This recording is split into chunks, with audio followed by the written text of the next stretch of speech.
Guys, আসসালামু আলাইকুম। আপনারা সবাই কেমন আছেন? আলহামদুলিল্লাহ, আমিও ভালো আছি, আমার ভাইও ভালো আছে। আজকে আমি নিজে নুডলস রান্না করব। আমি প্রথমে তেল দিতেছি।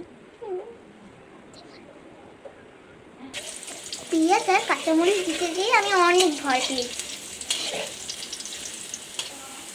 পেঁয়াজ আর কাঁচামরিচ ভেজে নিয়েছি। এবার আমি ডিম দিয়ে দিলাম।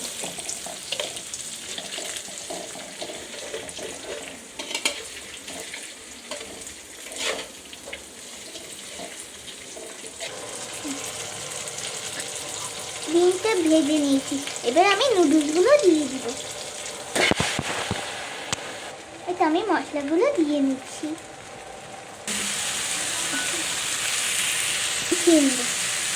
আমি এখন মশলাগুলো দিয়ে নেড়ে উঠিয়ে নেব। আমি নুডলস খাইতেছি। আম্মু, নুডলসটা অনেক মজা